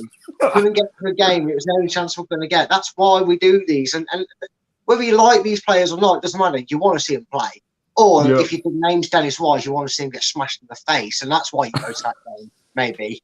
If it's a Millwall choice, that might be the only reason you go to that game. But, of course, you're going to go to these high-ending games because it's there. What do you think what do you think them people that are going to the Man City game? They're not going because they think, they want Leicester to win if they're home fans, but they're probably expecting, aren't we all? Let's be honest, we're expecting with this Man City side. It's no shame in admitting it. We're probably not going to get a positive result from it, right? No, they're going to hope for the best, and if not, can I get to see a quality player? You can't fancy a result tomorrow. You know what I mean? No, you can't. And look, I've got to put this in because it did make me chuckle just then. Luke says, "Play Liverpool. It's an easy 3 points." Good man. I like you. You're growing on me here. Get in there, Luke. Get in there. But yeah, I mean, I can remember how excited I was, and I think it was Southampton we were playing. And I'm going back years and years and years, but I went to that game because it gave me a chance to see Kevin Keegan. You know, and how many people bought shirts and had Cambiasso put on the back? You know, the big names, the big clubs do the same amount of people that probably 3 days before he signed were saying he was only coming for his pension. Yeah. Probably. But look, mind you, the Arsenal fan that Mahrez put on his shirt, didn't he? Well, that's just Arsenal fans. We know what they're like. No, apart from Mel. I'll come to you first with this one, Susan. Question for you. This is Scott's asking this. Do you think we would be in the same position we are now, as in the history we've had in the Premier League, the FA Cup, if we hadn't sacked Nigel Pearson when we did? We will never know, but in your opinion, for me, I'll just say to start, Pearson laid the foundations for Ranieri to come on and build. That's the way I look at it. But would we, if he'd stayed, do you think, Dave? Well, Casper seems to think so, doesn't he? Because he said it often enough. I don't know whether that was a dig at Ranieri or what, but it's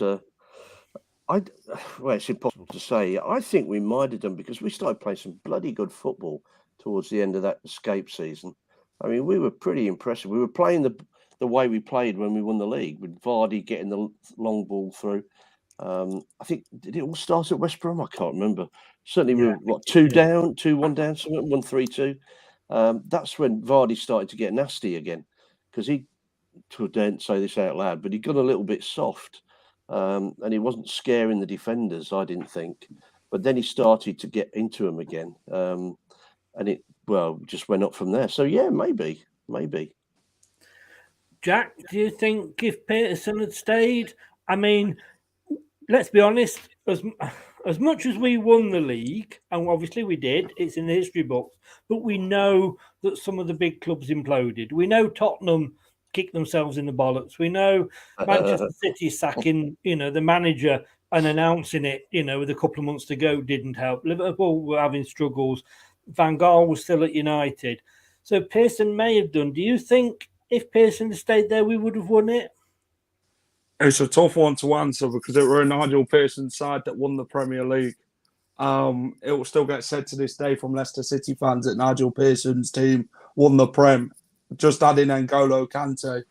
They say that Claudio Ranieri's spirit got added onto that fueling of the fire that following season after staying up in the Great Escape. They still had that determination and fight, didn't they? So who knows, Chris, at the end of the day, Pearson could have gone and won the league that season. You'd never have known. Do you know what I mean? Yeah, but his temperament was always likely to blow it, though, wouldn't he? I mean, you remember he was a strict manager in. Yeah, but the ostrich comment and things like that. I mean, he was always ready to explode. Putting his hands around that throat of that bloody Crystal Palace player and all. Jesus Christ. Yeah, all very weird. Embarrassing. Yeah. Brad, do you think so? I'm probably going to be one of them 3.3% that I mentioned earlier when we were discussing our owner's popularity. I don't think so, It's something literally that Dave has touched upon. Sorry. Because okay, Craig. You're right, Bob. It's no worries. But no, Ranieri kind of gave the players the belief and the freedom to show him why he believed in them. And it was contagious. You saw that it was contagious. And whilst, Pearson definitely takes the credit for laying the foundations, sometimes you need a better head honcho and a stable structure hold, which was N'Golo Kante on the pitch, and the head honcho was Ranieri in the dressing room, in and around the training ground area. And the reason I say that is because I just wonder, I think Pearson would have kept the same momentum, used his own momentum to carry them into the start of the season, play positive football. But I think he would have then instantly gone back to his old ways that caused us problems when changing formation tactics. What we talked about with Pearson in that Great Escape season. I think he would have hit the panic button when we lost 5-2 to Arsenal. That's 2 points, Chris. I'm sorry.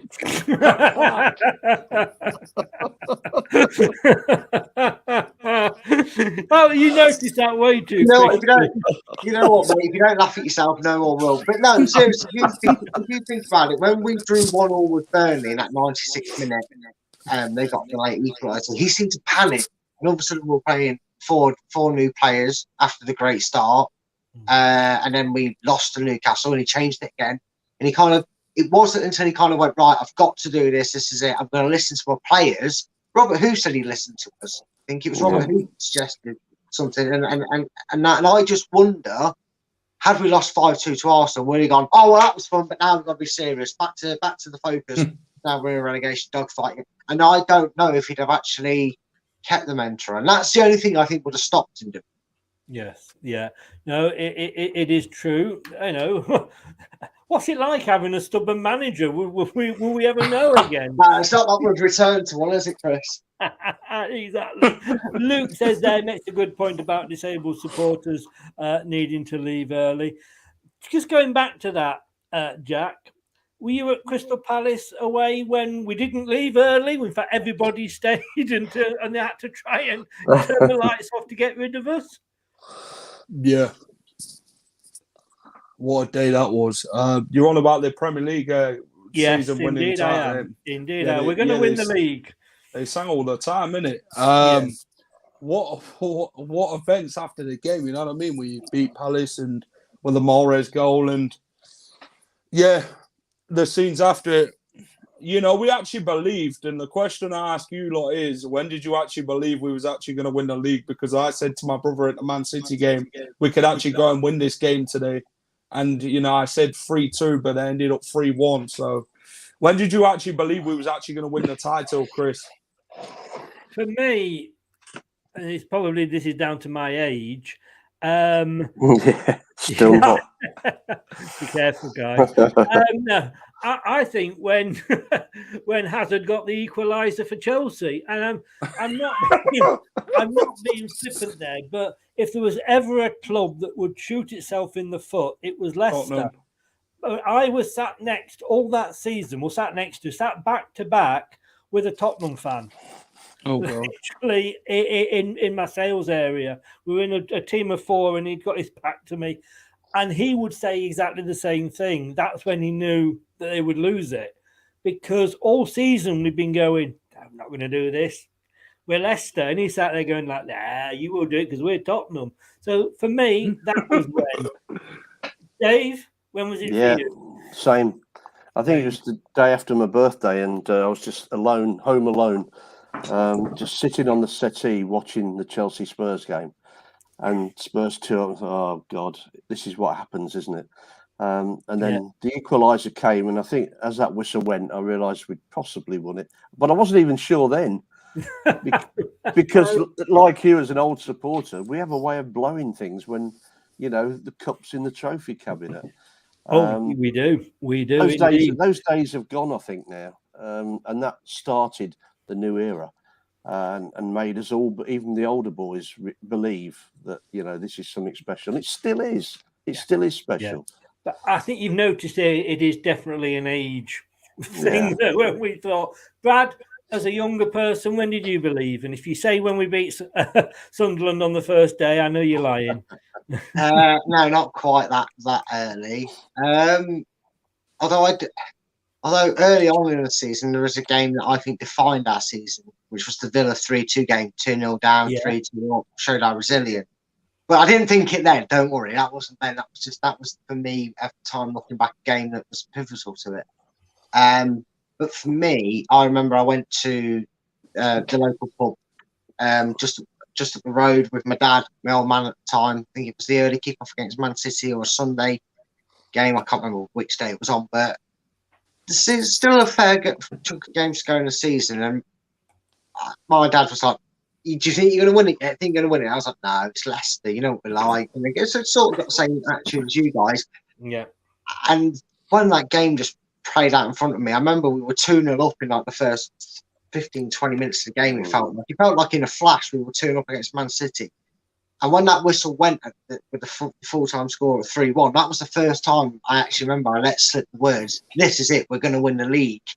And that, for me, was the first time I actually felt, actually, we can do this. There's no reason you can't. Because I think they were third at the time, Man City, but they were genuinely the only team I felt cautious of to catch us, because I didn't really fancy Arsenal's chances, because I think at the time they were reliant on some injury-prone players like Ramsey and Welbeck. We all remember that premature celebration they had, don't we, in February? I was there that day when Welbeck scored that. That must have been gutting. Come off the bench. 96 minutes to be held out from like over half hour. Let's be honest with you, with that one, it was always was Lesky that obviously gave the foul away that probably cost us the game. But I was never going to tell him. Referee was blind. He was a moron. It was never a foul. Don't worry, Marshall. We've got you back in. Talking about, I'll tell you what also made me start to think, was it when Vardy got sent off against West Ham? We came back with a draw. Died in second. He got what's the next? Got a further ban for arguing it, didn't he? He actually got banned for what he said to John Moss, because of course that centre of attention was that day. Well, to be honest, Moss deserved it. But was it the Swansea? Did we play Swansea when Mahrez got a couple? Or it was. And didn't he have that bust up with Williams in the tunnel at Swansea because he got a hat trick in the reverse? And I remember, we were a one-man team, weren't we? Cardi, Yeah. I remember that. I can remember for me the Man United game when we drew 1-1 just before the we won it. It was because I think we'd gone 1-0 down, and then I think it was Wes Morgan got a touch to score. But I was in. If anybody's in this area, you'll all know the George pub, and I was in there with my son. Realised that for Leicester fans, there was two of us in the pub. And to a man, every other supporter in there was a Man United fan. You were sat there like sort of, drinking away, sort of, trying to cover yourself up. But when we left that game, the Man United fans literally were turning to us as one and went, go on and win it now against, was it Everton we were due to play? We didn't have to get that far.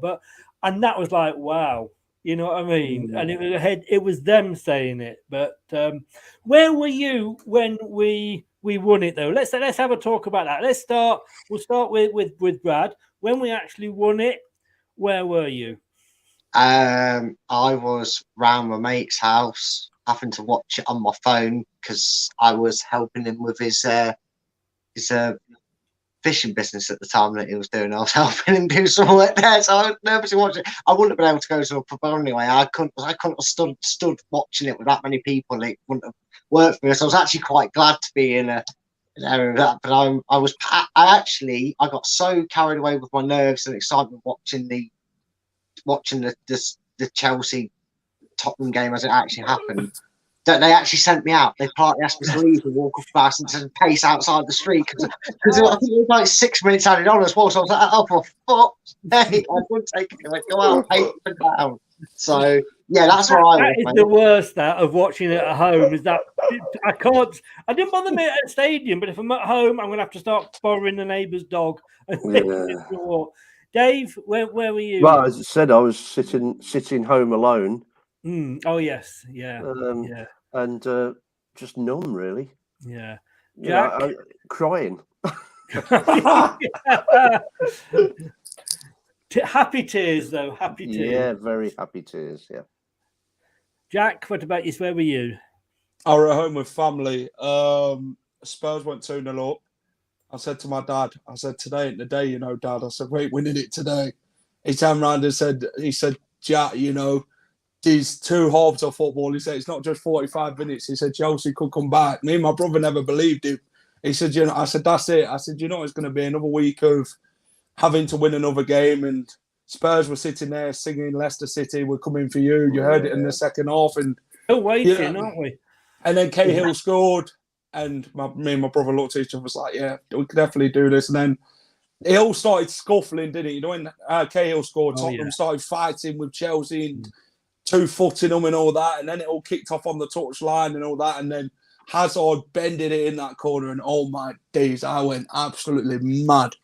And then we got the champagne out afterwards. And then the rest is history. And then the players started celebrating. And Wes Morgan got pulled around the kitchen. I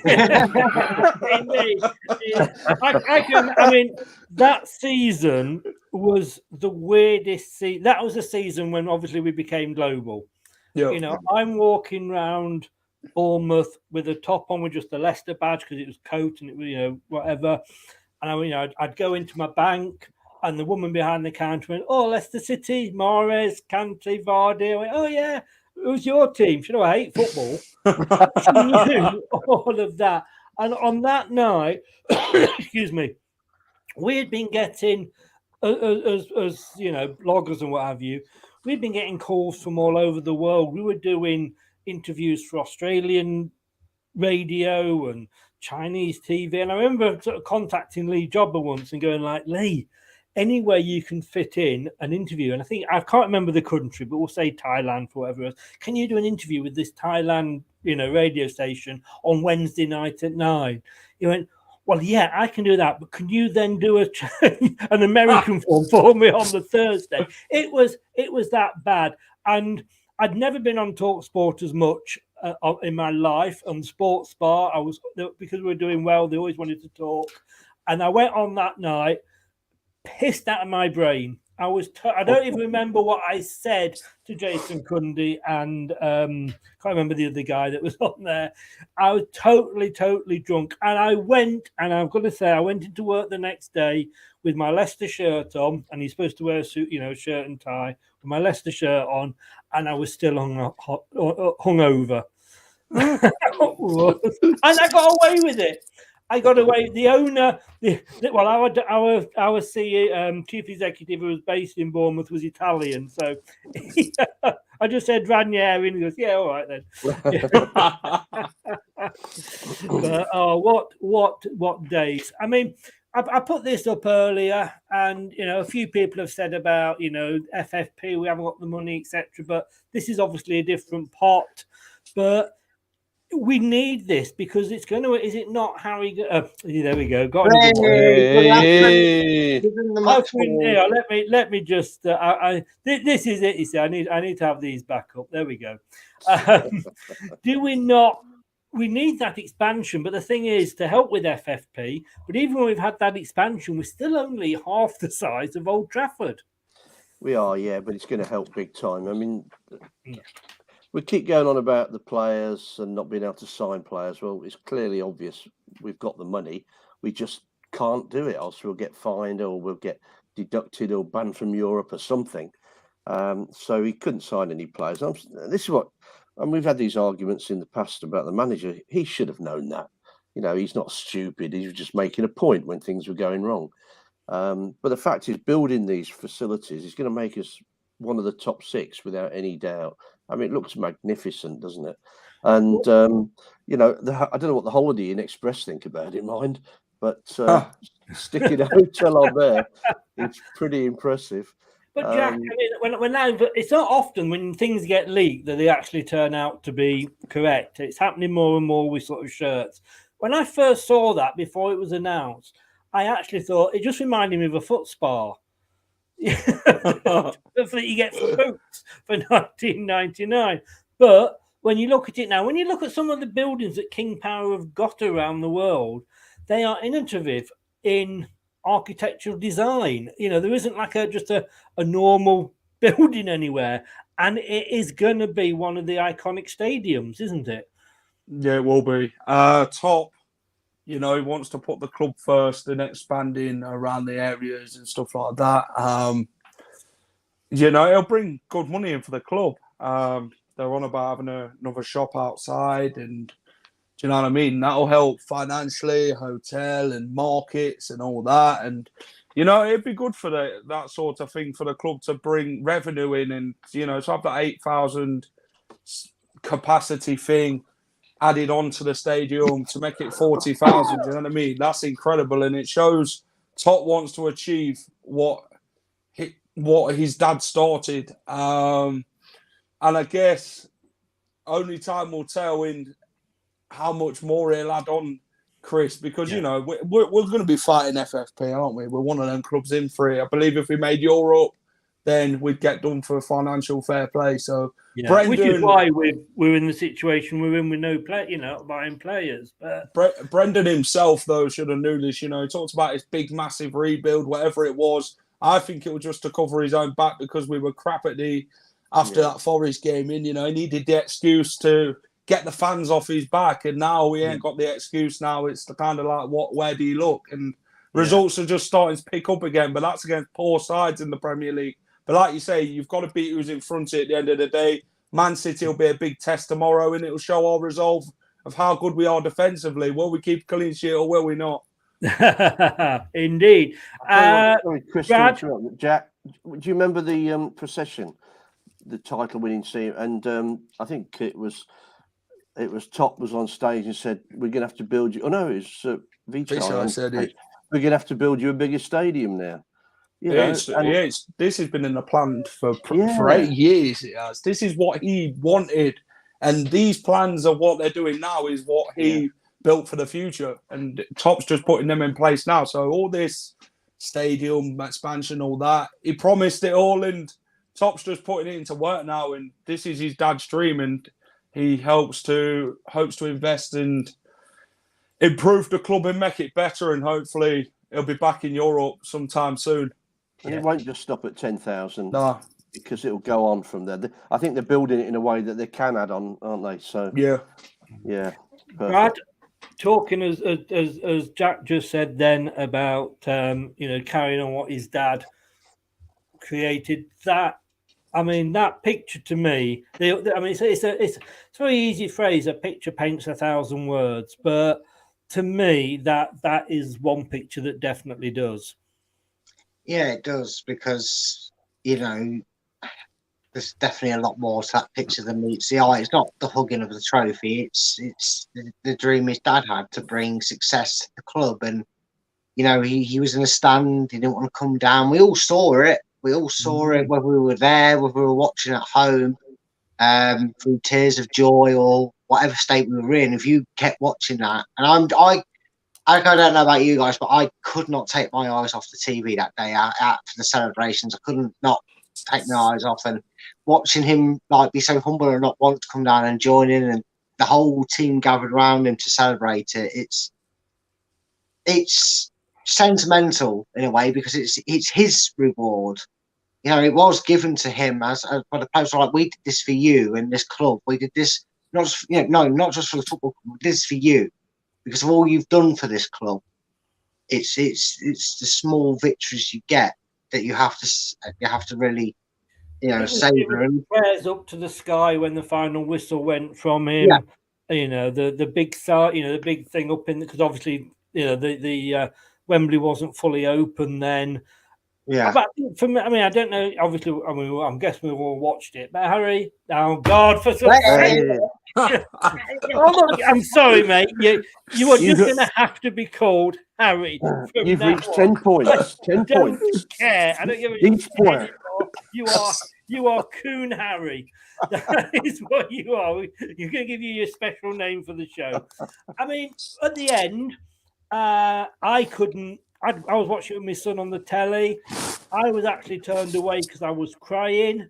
He asked me a question. I turned back to him and he was crying.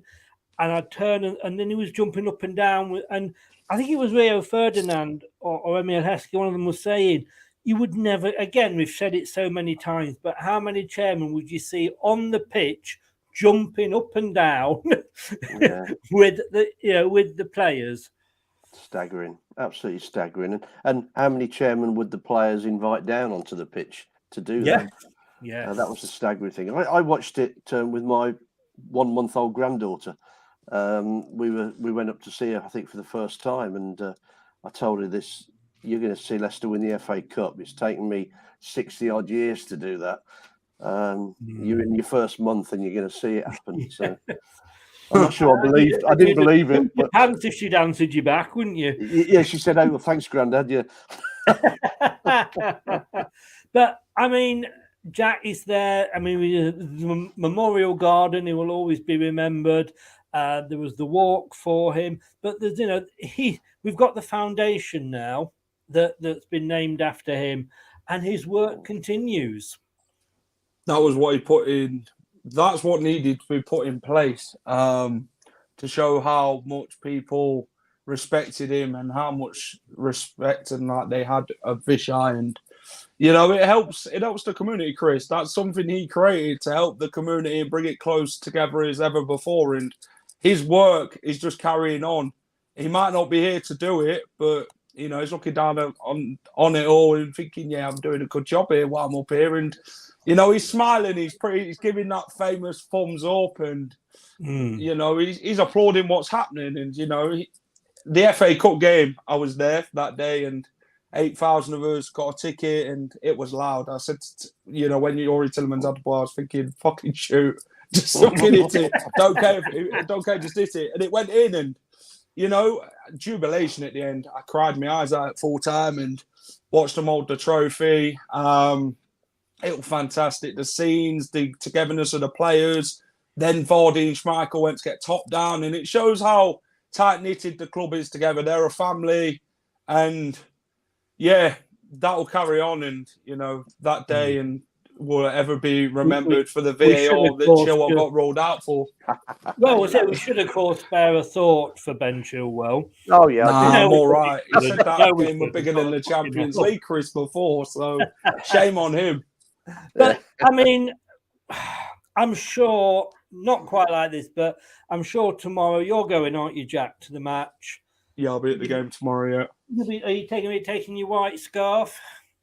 I'll take it. I've got a T-shirt as well still, so hopefully it still fits me. I'll put a bit of weight on since, but hopefully I can just get it all the way down. But like a belly top, but, as long as it shows him, We've all had those moments, haven't we? I don't know if you've been at a match where I've seen a match, Brad, but where 60th minute. I can remember doing it for the Even at away games, I went to Southampton for the famous 9-0 Friday night, peeing down with rain, and there's free gifts from the chairman. Even at an away game, even at Wembley, there was stuff on the seats for us. And it's on the 60th minute. You just literally, we were singing it for God knows how long. And the respect that the other fans showed by not singing over it, and they were applauding. It just sends the hairs up on the back of your neck, doesn't it? Yeah, it does. Doesn't matter if you're there or if you're watching at home or even listening to it on a radio station or whatever. You hear that and you just can't help but feel with pride and smile because you just remember all the good times and everything that's happened before and since his passing. You just think what an amazing way to appreciate someone's life, and it's obviously always chokes you up a little bit when it happens. I still remember the video montages that Leicester do each year comes out, and I probably struggle to. I have to admit, I struggle to watch them or maintain the eye contact with the entire video because I do well myself watching because it just kind of brings back the memories, and then you remember that he's no longer with us. And the fact that the away fans, like you said, Chris, appreciate it.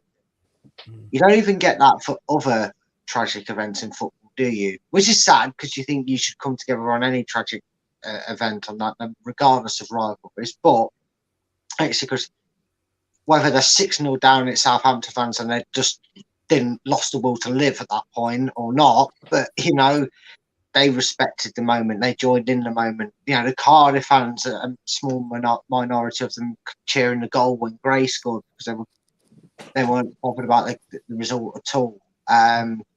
Shows you the impact he had, and they've continued to have, like you said, Chris, finding things out for the final from the club, and to continue it just shows you just the strength and the kindness of that family, the fact that it's continued throughout. And Jack, you've been in one of those, haven't you, when we've been singing it, and it's emotional, and I think it will be for many years. Yeah, he's left a legacy behind, hasn't he? Which Top is carrying on in his dad's memory. Yeah, it's heartfelt, isn't it? You can't help but bring a tear to your eye when you do see Vichai to build a football team, because it showed how much the man himself achieved before he tragically passed away. He brought us the Premier League title. They sing the song of Champions of England. You made us sing that. That's all down to him. If it wasn't for him, would that be in our trophy cabinet, caricaturally speaking? I don't think it would be, Chris. That guy put hard work in, dedication, and he had a dream and he made it a reality. They call him the possible man. So, he's a man who likes to make things possible. He did that, and look where it's got us, Chris. The FA Cup, the Premier League, a stadium expansion, all that. All them promises, he said, have all come reality now, and you can only thank him for everything he's done, and God bless his soul. Yeah. Dave, 13 clubs, I believe it is, that have won every possible trophy in the UK. One of those 13, believe it is Leicester. And Arsenal, Man United haven't won the league since we have. No. That's always most of us see that as a really good positive. I always love to throw that one out at people. To be honest with you, I always used to have a section of the shows that's called we laugh at Arsenal, it was when did Arsenal last win the league, and there's all but we're doing so badly at the moment I don't bring it out, but they'll blow it. It's got to be. We've got to rejoice the fact that only 13 clubs have ever won everything, Dave, and we are one of those clubs. Yeah, it's a Blackburn moment almost, isn't it? You've got to respect it when you think where the starting point was. We talked about Mandarich earlier. That was the starting point, I guess, on the road back to security or to financial stability. I've remembered the chairman-elect's name now. It was John Holmes. He was Gary Lineker's agent, I think. And Lineker and Heskin bought the club or put money in or did something, the consortium, and on the basis that John Holmes would be chairman. And that's where this Leicester Foss thing started. But yeah, I mean, it's been an amazing decade or so. And I think we'll come back from all this bad year. We'll come back. It'll take another season, I think. But if we've just got to keep going and support the club and just be amazed by what they're doing behind the scenes. Yeah, enjoy the new stadium. Yeah, guys, I think we could be here till Kingdom Come talking about this. I've got an early start. We could talk about it, couldn't we, Chris? Sorry, say that again, Brad. I said we could probably all be sat here until about 12 o'clock where you start to watch along for the Man City game. Exactly. I'm not even going to do separate shows now. This is just going to be live 24/7. 374 on LCFC. I should be watching tomorrow to see who leaves early. And if you Chris, that would be hilarious, right? If say it goes all Pete Tong tomorrow, 82nd minute, just get up and walk out, leave the watch along for 30 seconds. Don't say it. just for Dave. Just say that's not bad enough. I'm beating the traffic to get home. Please do a big poster that you can hold up. Not that you want Vardy's shirt, just saying, no, I'm still here, Dave. Yeah.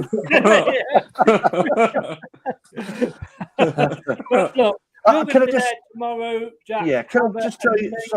Amazing. I mean, it'd be a great atmosphere, win or lose, and I think it's one of those games. It's Man City, but it's fun. Yeah. Well, thanks for coming on, but just give a shout out because you've got your own channel. Where can people find you? People can find me on the Final Whistle, Twitter, Instagram, TikTok, YouTube. We do match day vlogs, match previews, match reviews, the Leicester City women as well. And yeah, we'll be doing things in the World Cup as well, like England watch-alongs and all that. So come and find me at the Final Whistle. Come and drop a like and come and check out all my content and subscribe to the channel. Please do give him some support. Talking about always wearing support, he always will. Susan, oops, there we go. Susan, you're on the radio. When you're not cut off. Where can people hear your dulcet tones to wake them up in the morning? SurreyHillsRadio.co.uk. There we go. Live. 8 till 10 weekday mornings. If you're working and you're up, it's available on the internet. You'll recognise it. Starts off with when you're smiling. So always a good song to start with. Indeed. Always a good song to start with. Brad, your new channel, Top 10 Battles, goalkeepers you did this week, Wednesday nights at 9 o'clock. Where can people find you? Yeah, it's Wednesday nights. That was the start of the series. Next week will be defenders. We'll be doing top 10 defenders. You can find us if you want to keep up with these top 10 shows and find us on YouTube, searching Top 10 Battles. You'll find us there. But the best place to find it and make sure you're on the right channel is follow me on Twitter at Fulltime Focus. There's no hyphen. It's all one word. So it's Fulltime Focus. And yeah, just follow me on Twitter. I'll follow you back and you'll get all the info there. You will, and he's on here more often than not, selling his soul. You know, for free. Yeah, and just to say what's coming up this weekend on Leicester Till I Die, as Dan said very, very nicely. Brad said, but Daniel there as his name. Oh, for fuck's sake. as somebody said earlier, 12 o'clock tomorrow, live watch along for the 12:30 kickoff. Manchester City live from the King Power. We will be doing a post-match show with we'll be doing a post-match show with somebody. I don't care who it is. Just somebody turn up to the post-match show about an hour or so after the game finishes. And then Sunday night, it's the Sunday Night Binge, the radio show on mixcloud.com/LTID radio. A couple of hours to end your weekend with a bit of laugh and a bit of a joke, non-stop cheesy music and really, really bad jokes. And me trying to get people's names right. Guys, thank you so very much for coming on. Great memories. Absolutely great memories. And we have a lot to be grateful for. That we do. Nice to meet you, Jack. Cheers, mate. No, pleasure. Yeah, nice to meet you, mate. Hey, boys. Did you just call him Jeff then? No, you call him Jack. You're the only one who's had a meltdown about names tonight, I'm afraid. He sounded like Jeff to me. Jeff. I'm going to go back and clip that, Susan. You've won by 10 points. Well, even the master has got it wrong. No, there we go. Guys, thank you very much. Take care, everybody. Pleasure. You Cheers. too. Cheers, Chris. Oh dear, where are we? I've lost somebody. There we go. Susan's gone. And isn't she looking nice? Should I have gone to Specsavers? Guys, thank you so much, everybody, for all the three guys. Do check the details out. The links are in YouTube below. I will see you tomorrow at 12 o'clock. Going to have to go and set the alarm. And fingers crossed. But let's just enjoy that 60th minute. Good night. Thanks for watching. Thanks for listening. Stay safe. That's all, folks. Thanks for watching Leicester Till I Die. This is Chris saying goodbye and see you next time.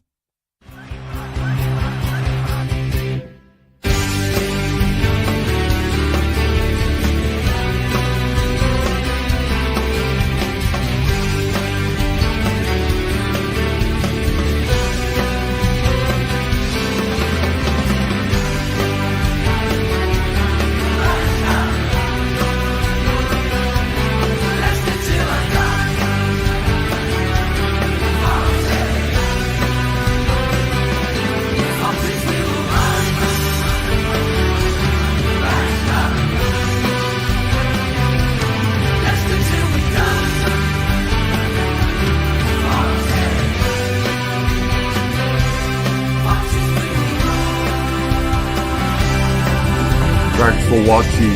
These videos are tremendous. You better like them too, or I'll be back. Leicester Till I Die TV